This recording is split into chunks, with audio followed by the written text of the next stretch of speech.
তাদের শরীরে দুইটি দাগ আছে, ওই শরীর কখনো জাহান্নামে যাবে না, তার জন্য জান্নাত ওয়াজিব হয়ে যাবে। এমনকি এই দাগ দুইটি যদি আপনার শরীরে থাকে, জাহান্নামের আগুন আপনাকে গ্রহণ করবে না। সহিহ তিরমিজির 1669 নম্বর হাদিসে বলা হয়েছে, যাদের শরীরে এই দুইটি দাগ থাকবে তাদের জন্য জাহান্নাম হারাম হয়ে যাবে। আবু হুরায়রা রাদিয়াল্লাহু তাআলা আনহু থেকে বলেছেন, রাসূলুল্লাহ সাল্লাল্লাহু আলাইহি ওয়াসাল্লাম বলেন, দুনিয়াতে যাদের শরীরে এই দুইটি চিহ্ন অথবা দুইটি দাগ ফুটে উঠবে, হাসরের দিন সে দাগ তার জন্য আল্লাহর দরবারে সুপারিশ করবে। সুবহানাল্লাহ। প্রিয় দর্শক, আপনাদের কারো শরীরে এই দুইটি দাগ আছে কিনা অবশ্যই জেনে যাবেন এবং ভিডিওটি শেয়ার করে দিবেন আপনার অন্যান্য মুসলিম ভাই বোনদেরকে দেখার জন্য। হয়তো আপনার একটি শেয়ারে সত্যতা মানুষের কাছে পৌঁছে যাবে। ইসলাম মানেই শান্তি, ইসলাম মানেই মুক্তি। এই দুইটি চিহ্নের জন্য হয়তো আপনি হাসরে পার পেয়ে যেতে পারেন। প্রিয় ভাই ও বোনেরা, আমার শেষ নবীর উম্মত হয়ে যদি আপনি নিজেকে ভাগ্যবান মনে করেন, অবশ্যই আলহামদুলিল্লাহ কমেন্ট করবেন। মুসলিম হিসাবে জন্ম নিয়ে সত্যি আমরা অনেকটা ভাগ্যবান, আলহামদুলিল্লাহ। তো চলুন জেনে আসি কোন দুইটি দাগ যা কারো শরীরে থাকলে আল্লাহ তাআলা তাকে মাফ করে দিবেন।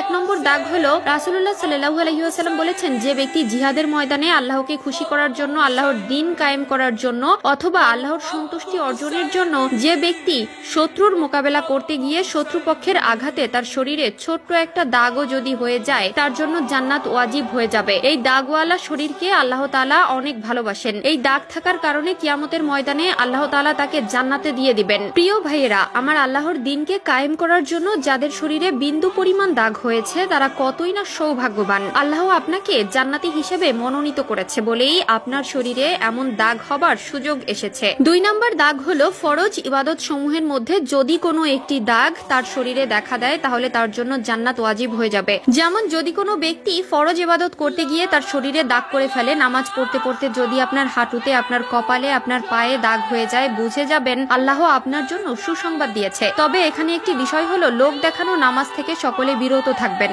আপনার নামাজ তো কবুল হবেই না, বরং আপনি পাপের ভাগীদার হবেন। মনে রাখতে হবে, নামাজ পড়তে হবে একমাত্র আল্লাহ তাআলার সন্তুষ্টির জন্য এবং পরকালে আল্লাহর জাহান্নামের শাস্তি থেকে বাঁচার জন্য। নামাজ না পড়লে মানুষ কি বলবে, অনেক বয়স হয়েছে মানুষ খারাপ বলবে, নামাজ পড়লে সকলে ভালো বলবে, এই ধরনের চিন্তা ভাবনা নিয়ে কখনোই আল্লাহর ইবাদত করবেন না। কেউ যখন হেঁটে নামাজ আদায়ের জন্য মসজিদে যায়, তখন তার জন্য সওয়াব লেখা হয়, তার মর্যাদা বৃদ্ধি করা হয় এবং তার গুনাহ মাফ করে দেওয়া হয়। এ প্রসঙ্গে রাসূলুল্লাহ সাল্লাল্লাহু আলাইহি ওয়াসাল্লাম বলেছেন, যে ব্যক্তি বাড়ি থেকে পবিত্র হয়ে কোনো ফরজ নামাজ আদায় করার জন্য হেঁটে আল্লাহর ঘরে মসজিদে যায়, তার প্রতিটি কদমের বিনিময়ে একটি করে গুনাহ মাফ হয় এবং প্রতিটি কদমের জন্য একটি করে উচ্চ মর্যাদা লাভ হয়। কেবল মসজিদে যাওয়ার পথেই না, বরং আসার পথেও সমপরিমাণ নেকির ওয়াদা রয়েছে। নামাজ এমন এক আলো যার মাধ্যমে আমরা জীবনের অন্ধকারের পথ খুঁজে পাই, এমনকি এটি আমাদের অন্ধকার কবরকেও আলোকিত করে। আল্লাহ আমাদের সবাইকে সঠিক বুঝ দান করুক, আমিন।